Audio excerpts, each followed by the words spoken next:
ओम शांति। 18 मार्च 2025। आज की मुरली। मीठे बच्चे, इस समय तुम्हारी यह जीवन बहुत बहुत अमूल्य है, क्योंकि तुम हद से निकल बेहद में आए हो। तुम जानते हो, हम इस जगत का कल्याण करने वाले हैं। प्रश्न: बाप के वर्षे का अधिकार किस पुरुषार्थ से प्राप्त होता है? उत्तर: सदा भाई भाई की दृष्टि रहे।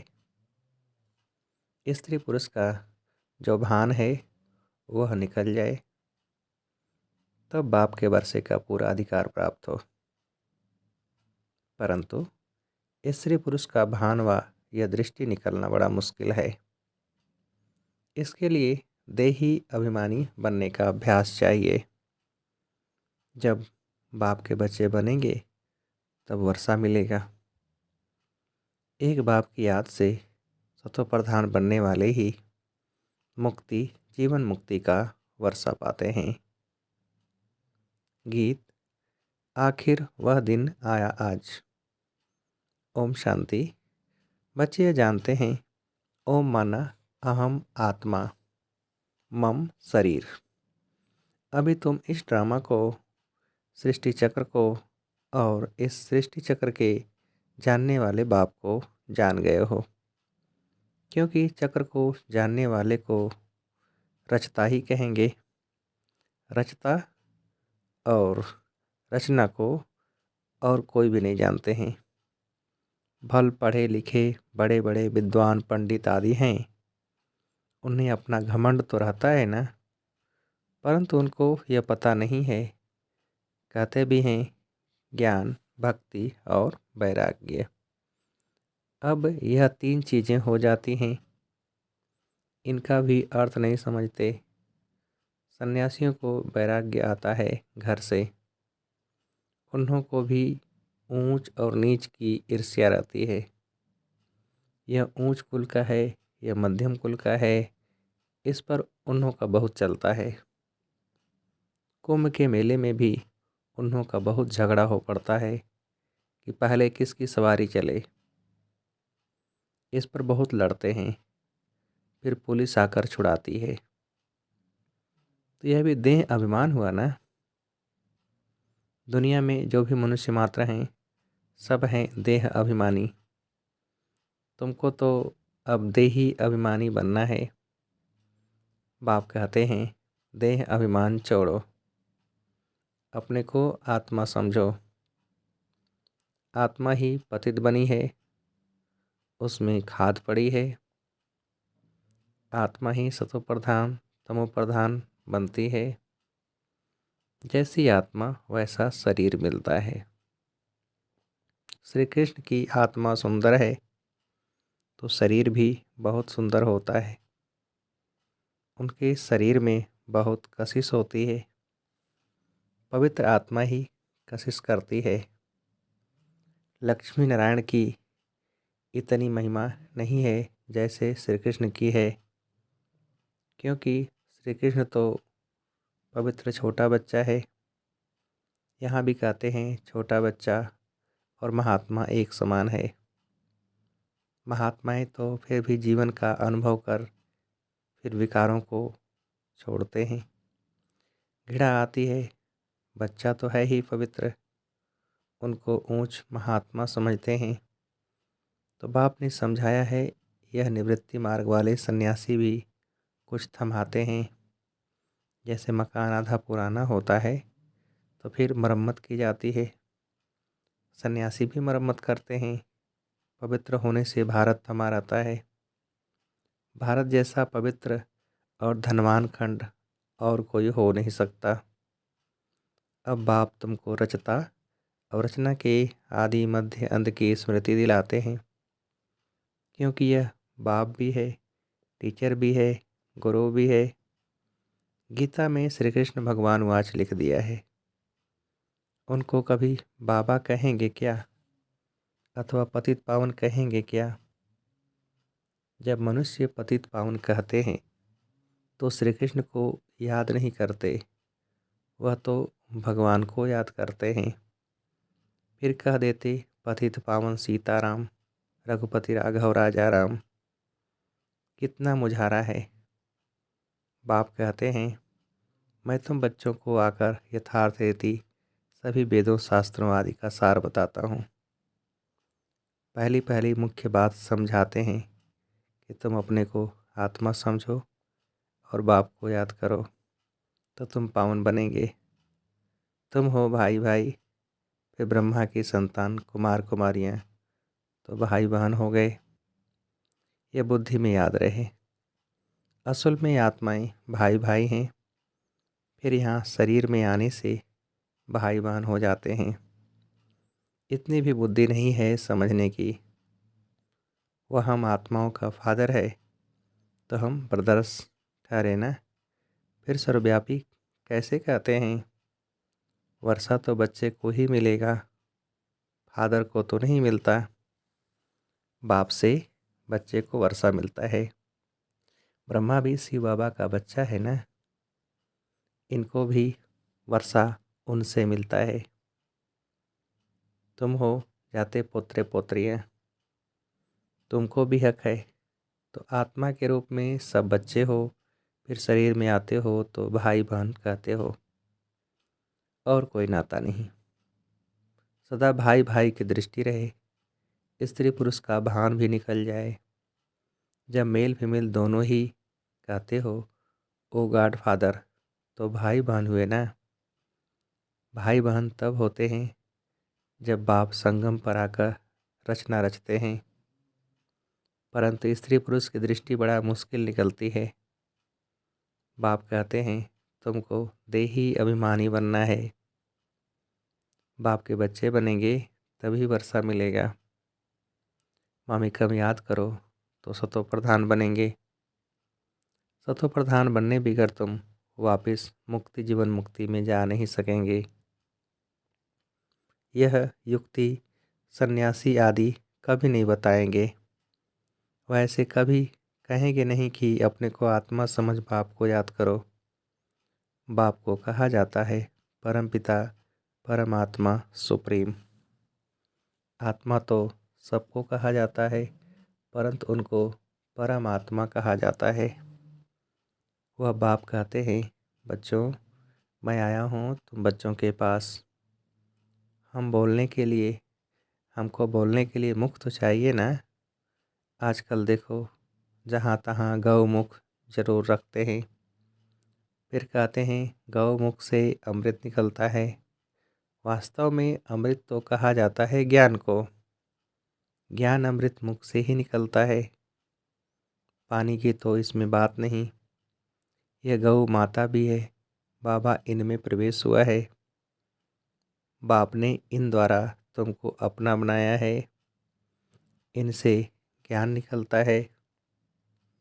उन्होंने तो पत्थर का बनाकर उसमें मुख बना दिया है जहाँ से पानी निकलता है।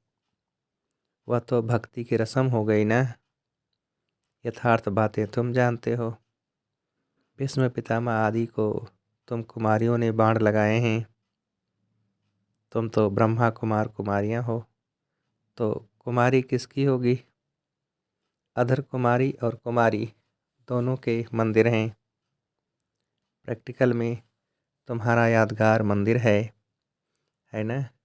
अब बाप बैठ समझाते हैं तुम जबकि ब्रह्मा कुमार कुमारियाँ हो तो क्रिमिनल असॉल्ट हो न सके, नहीं तो बहुत कड़ी सज़ा हो जाए।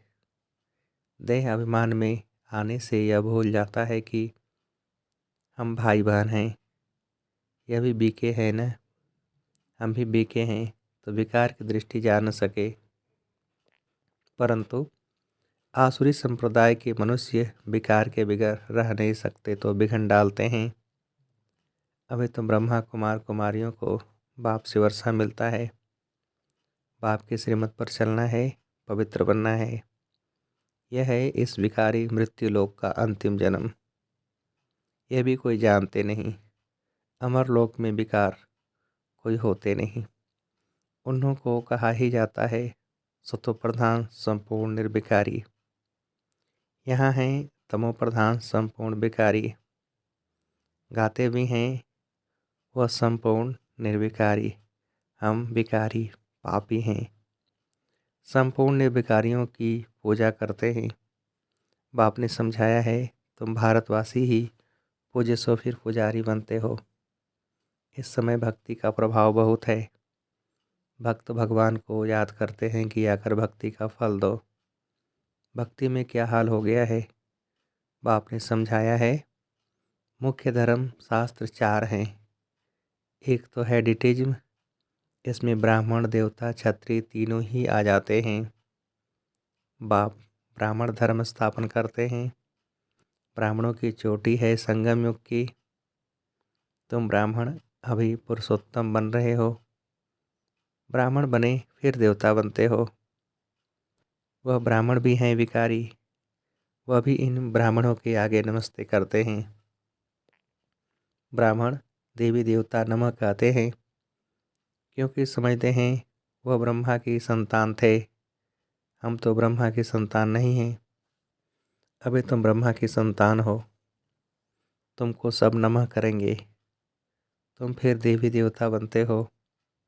अभी तुम ब्रह्मा कुमार कुमारियाँ बने हो, फिर बनेंगे दैवी कुमार कुमारियाँ। इस समय तुम्हारी यह जीवन बहुत बहुत अमूल्य है, क्योंकि तुम जगत की माताएं गाई हुई हो। तुम हद से निकल बेहद में आए हो।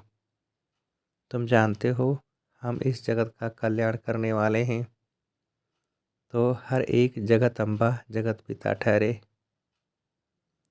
इस नरक में मनुष्य बड़े दुखी हैं। हम उनकी रूहानी सेवा करने आए हैं। हम उन्हों को स्वर्गवासी बनाकर ही छोड़ेंगे। तुम हो सेना, इनको युद्ध स्थल भी कहा जाता है। यादव कौरव और पांडव इकट्ठे रहते हैं, भाई भाई हैं ना। अब तुम्हारी युद्ध भाई बहनों से नहीं, तुम्हारी युद्ध है रावण से। भाई बहनों को तुम समझाते हो मनुष्य से देवता बनाने लिए, तो बाप समझाते हैं देह सहित देह के सब संबंध छोड़ने हैं। यह है पुरानी दुनिया। कितने बड़े बड़े डैम कैनाल शादी बनाते हैं, क्योंकि पानी नहीं है, प्रजा बहुत बढ़ गई है। वहाँ तो तुम रहते ही हो, बहुत थोड़े हो। नदियों में पानी भी ढेर रहता है, अनाज भी बहुत होता है। यहाँ तो इस धरती पर करोड़ों मनुष्य हैं, वहाँ सारी धरनी पर शुरू में 9-10 लाख होते हैं, और कोई खंड होता ही नहीं। तुम थोड़े से ही वहाँ रहते हो, तुमको कहाँ जाने की भी दरकार नहीं रहती। वहाँ है ही बहारी मौसम। 5 तत्व भी कोई तकलीफ़ नहीं देते हैं, आर्डर में रहते हैं, दुख का नाम नहीं। वह है ही बहिष्त, अभी है दोजक। यह शुरू होता है बीच से, देवताएं वाम मार्ग में गिरते हैं, तो फिर रावण का राज्य शुरू हो जाता है। तुम समझ गए हो, हम डबल सिर ताज पूज्य बनते हैं, फिर सिंगल ताज वाले बनते हैं। सतयुग में पवित्रता की भी निशानी है। देवताएं तो सब हैं पवित्र, यहाँ पवित्र कोई है नहीं। जन्म तो फिर भी विकार से लेते हैं न, इसलिए इसे भ्रष्टाचारी दुनिया कहा जाता है। सतयुग है श्रेष्ठाचारी, विकार को ही भ्रष्टाचार कहा जाता है। बच्चे जानते हैं सतयुग में पवित्र प्रवृत्ति मार्ग था, अब अपवित्र हो गए हैं।